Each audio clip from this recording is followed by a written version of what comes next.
नमस्कार मित्रांनो, अपर्णाताईंची सून सुमिदा किचनला कुलूप लावून काय माहीत कुठे गेली होती आणि इकडे अपर्णाताई मात्र त्यांच्या खोलीत बेचैन होऊन इकडे तिकडे झाऱ्या मारत होत्या। संध्याकाळ होण्याची वेळ आली होती, पण अजूनही त्यांच्या पोटात अन्नाचा एक कण सुद्धा गेला नव्हता।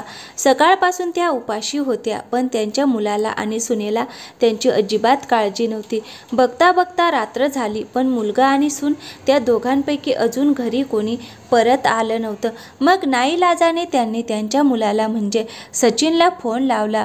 सचिनने रागात फोन उचलला आणि म्हणाला, आता काय झालं? आता कोण मेलंय म्हणून मला फोन करत आहेस? अपर्णाताईचं काळीच कापत होतं। तसंही त्यांना माहीत होतं की त्यांच्या मुलाला त्या अजिबात आवडत नाहीत, त्यामुळे त्या त्याला फोन करत नव्हत्या। त्यांच्या नवऱ्यांच्या निधनानंतर घरात त्यांना कोणीही मान देत नव्हतं आणि कुणाला त्यांची कदर देखील नव्हती। मुलगा आणि सून त्यांची काळजी घेणं तर लांबच, पण साधं कोणी त्यांची विचारपूस देखील करत नव्हतं। त्या घरात असून नसल्यासारख्या होत्या। त्या थरथरत्या आवाजात म्हणाल्या, अरे सुनबाई, काय माहीत सकाळपासून किचनला कुलूप लावून कुठे गेली आहे? मला फार भूक लागली आहे। त्यावर सचिन म्हणाला, आज आम्ही बाहेर फिरायला आलो आहोत, आता आम्ही उद्या सकाळी माघारी येणार आहोत। तसंही तू खूप व्रत उपवास करत होतीसच ना, मग आज पण उपाशी राहिलीस तर काय फरक पडणार आहे का? असं म्हणून त्याने फोन कट केला। अपर्णाताई रडायला लागल्या। शेजाऱ्यांना मागून काही खाल्लं असतं, पण त्यांना कुणाला मागताना पण लाज वाटत होती, म्हणून मग त्या पाणी पिऊन झोपायचा प्रयत्न करू लागल्या, पण उपाशी पोटी त्यांना झोप देखील येत नव्हती। या अंगावरून त्या अंगावर करत सकाळ झाली। दुसऱ्या दिवशी दुपारच्या वेळी त्यांचा मुलगा आणि सून दोघे घरी आले। सचिन लगेच अंघोळ करण्यासाठी खोलीत निघून गेला, तेव्हा अपर्णाताई घाबरत घाबरत सुनेला म्हणाल्या, सुनबाई, किचनमध्ये फ्रीजमध्ये काही खायला ठेवलं असेल तर जरा देतेस का? परवा रात्रीची थोडी खिचडी शिल्लक राहिली होती ना, ती शिळी खिचडी दे, मी गरम करून खाईन। हे ऐकून त्यांची सून रागात पाय आपटत नाचत म्हणाली, तुम्हाला काही दिसत नाही का? आम्ही आताच बाहेरून दमून आलो आहे ना, किती थकली आहे मी, आणि आल्या आल्या किचनमध्ये जाऊन तुम्हाला खायला देऊ का? तुम्हाला तर जरा पण चैन पडत नाही ना? बायकोचं जोरात बोलणं ऐकून सचिन लगेच खोलीतून बाहेर आला आणि म्हणाला, अगं म्हातारे, तुला कळत नाही का? माझी बायको थकलेली आहे। आता आम्ही घरी आलोय म्हटल्यावर तुला काही ना काही खायला मिळेलच ना? अपर्णाताईंच्या डोळ्यात पाणी आलं। त्या म्हणाल्या, अरे बाळा, मी काल सकाळपासून काही खाल्लं नाही, फक्त थोडीशी शिळी खिचडी तर मागत होते। यात सुनबाईला काही शिजवायला तर लागणार नाही ना? हे ऐकून त्यांचा मुलगा रागाने लालबुंद झाला आणि स्वतःच्या जन्मदात्या आईच्या पोटावर त्याने जोरात लाथ मारली आणि म्हणाला, म्हातारे, तुझ्या पोटात आग लागली होती ना? थांब, मी आज तुझी भूकच संपवून टाकतो। अपर्णाताई वेदनेने कळवळत रडत म्हणाल्या, मला मारू नको बाळा, मी शिळी खिचडी पण नाही मागणार। तेवढ्यात अचानक सचिनच्या गालावर जोरात चापट बसली। त्याच्या कानातून मुंग्या आल्या। त्याने बघितलं तसं त्याला धक्काच बसला, कारण समोर अपर्णाताईचा भाऊ सुरेश मामा उभा होता। त्यांना बघून सचिन रागात ओरडायला लागला, तुमची हिंमत कशी झाली माझ्यावर हात उचलायची? सुरेश मामा पण रागात ओरडत म्हणाला, तुझी कशी हिंमत झाली माझ्या बहिणीवर हात उचलायची? अरे ती तुझी सख्खी आई नाही म्हणून काय झालं, पण कमीत कमी एक म्हातारी बाई तर आहे ना, या नात्याने तरी तिचा मान ठेवायचा होतास। जर तुझी आई आज जिवंत असती तर आज ती पण हिच्याच वयाची असती। ही गोष्ट बहुतेक तू विसरत आहेस। सचिन रागात फुसकरत म्हणाला, मी या बाईला माझी आई मानत नाही। जोपर्यंत माझे बाबा जिवंत होते तोपर्यंत ही बाई आमच्या आयुष्यात कुंडली मारून बसली होती, पण आता मी हिला कुठलाही मान सन्मान देणार नाही। एवढ्या वर्षानंतर आपल्या भावाला असं समोर बघून अपर्णाताईंच्या डोळ्यात पाणी आलं। त्यांचा भाऊ सुरेश मागच्या काही वर्षांपासून त्यांच्यावर नाराज होता।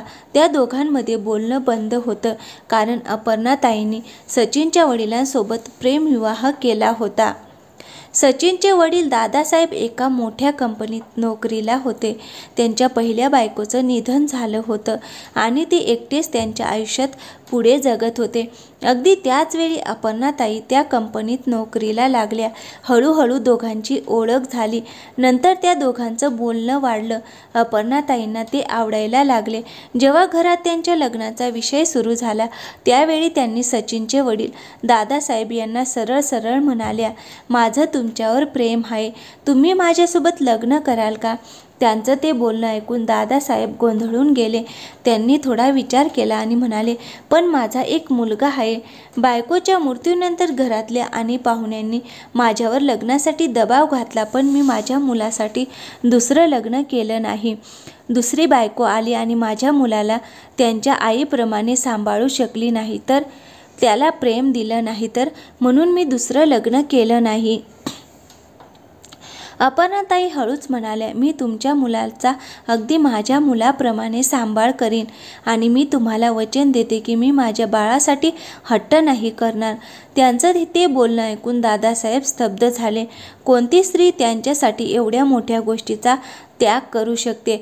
खूप विचार केल्यानंतर मग दादासाहेब लग्नासाठी हो म्हणाले आणि अपर्णाताई फार खुश झाल्या. त्यांनी घरी जाऊन दादासाहेबांविषयी त्यांच्या घरी सांगितलं. हे ऐकून त्यांच्या घरातले रागाने लाल झाले आणि म्हणाले, एक तर तू लव्ह मॅरेज करत आहेस आणि तुझा होणारा नवरा अगोदरच एका मुलाचा बाप आहे. असं काय कमी आहे तुझ्यात की तू अशा माणसासोबत लग्न करत आहेस? आम्ही तुझं म्हणणं अजिबात मान्य करणार नाही. जर तू आमच्या विरोधात जाऊन लग्न केलंस तर आपल्यात कुठलंही नातं राहणार नाही. तुझा आमचा काहीही संबंध राहणार नाही. त्यावेळी अपर्णाताईंना त्यांच्या प्रेमापुढे दुसरं काहीच दिसत नव्हतं. मग त्यांनी दादासाहेब यांच्यासोबत एका देवळात लग्न केलं. दादासाहेबांनी त्यांना या वचनातून कधीच मोकळं केलं होतं की त्या कधीच आई बनणार नाहीत. तरी पण त्यांनी त्यांच्या स्वतःच्या मुलाला कधीच जन्माला घातलं नाही. त्यांनी त्यांच्या घरातल्या लोकांना, भावाला खूप समजवायचा प्रयत्न केला, पण आज नवऱ्याच्या निधनानंतर सचिनने त्यांना मारून त्यांचा खूप मोठा अपमान केला. त्यांचा भाऊ सुरेश सचिनला म्हणाला, थांब, मी आत्ताच पोलिसांना फोन करून सगळं सांगतो की तू कसं तुझ्या म्हाताऱ्या आईला मारहाण करतोस ते. सचिन म्हणाला, जा, तुम्हाला कुणाला सांगायचं आहे त्यांना सांगा, मला काही फरक पडत नाही. ही माझी आई नाही, मी हिला माझी आई मानणार नाही. हिला माझी आई म्हणून बोलवू नका. अपर्णाताई त्यांच्या भावाला थांबवत म्हणाल्या, जाऊ दे दादा, त्याने आज जे केलं त्यानं माझं मन खूप दुखावलं गेलं आहे. माझ्या काळजाचे तुकडे झाले आहेत. मीच वेडी आहे जी मुलाच्या प्रेमापोटी इथं पडून राहिली. मला माहीत नव्हतं की याला आता माझी गरज नाही. असं म्हणत त्या रडायला लागल्या. सुरेश दादा म्हणाला, मी एवढ्या दिवस तुझ्यावर चिडलेलो होतो कारण तू एका मुलाच्या बापासोबत लग्न केले होतेस, पण एवढी वर्ष तू तुझ्या नवऱ्यासोबत सुखाने संसार केला, आनंदाने जीवन जगलीस, ही चांगली गोष्ट आहे. पण आता हा नालायक मुलगा तुझ्यासोबत इतका वाईट वागतो आहे, मग तू एकदा तरी मला फोन का केला नाहीस? अपर्णाताई खाली मान घालून म्हणाल्या, दादा, मी कुठल्या तोंडाने तुला फोन करणार आणि काय बोलणार? अगोदरच तू माझ्या निर्णयावर नाराज होता. मला वाटलं की आता माझी साथ कुणी देणार नाही. असं म्हणत त्या रडायला लागल्या. सुरेश दादा म्हणाला की अजूनही आपल्या घराचे दरवाजे तुझ्यासाठी उघडे आहेत. तू माझ्यासोबत चल. आपल्या घरात तू मानाने राहा. ते घर आपल्या आईबाबांचं आहे. त्या घरात तू अधिकाराने राहू शकतेस. तुला एवढा विचार करायची गरज नाही. पण या नालायकाला मी अद्दल घडवणार आहे. मी याला तुरुंगात पाठवल्याशिवाय राहणार नाही. आता सचिन थोडा घाबरला होता, पण अपर्णाताई लालबुंद झालेल्या डोळ्यांनी त्याच्याकडे बघत म्हणाल्या, जाऊ दे दादा, मी याचा निर्णय कर्मावर सोडत आहे. मी माझ्याकडून कधीच माझ्या मनात याच्यासाठी वाईट भावना ठेवली नाही. प्रत्येक वेळी याची काळजी घेतली, तरी पण हा मला याची आई मानत नाही. हे याचं दुर्भाग्य आहे. कसं तरी त्यांनी त्यांच्या भावाला समजावलं आणि तो विषय तिथेच संपवला. त्यानंतर त्या तिथून निघून गेल्या. आज त्यांचं मन खूप रडत होतं. आज आतून त्या पूर्णपणे तुटल्या होत्या. सचिनला त्यांनी लहानाचं मोठं केलं होतं. त्यांचं प्रत्येक काम केलं होतं. त्याच्या छोट्या मोठ्या गोष्टींची काळजी घेतली होती. त्याला त्यांच्या हाताने जेवण भरवलं होतं. पण आज म्हातारपणी त्याच मुलाने त्यांना लाथांनी मारलं होतं. अपर्णाताई त्यांच्या माहेरी जाऊन आरामात राहू लागल्या. त्यांच्या भावांची मुलं आणि सुना त्यांना खूप प्रेमाने ठेवत होते, त्यांची काळजी घेत होते. अपर्णाताईंना वाटत होते की आता त्यांना एक नवीन आयुष्य मिळालं आहे, कारण त्यांना इथं पूर्ण मान सन्मान मिळत होता. त्या वेळेवर गरमागरम जेवण मिळत होतं आणि बघता बघता त्यांना तिथं जाऊन 10 महिने झाले होते. एक दिवस त्यांना बातमी समजली की सचिनला खूप मोठा अपघात झाला आहे. तो दवाखान्यात भरती आहे आणि त्याची अवस्था खूप गंभीर आहे. त्याची बायको एकटी सगळी पळापळ करत आहे.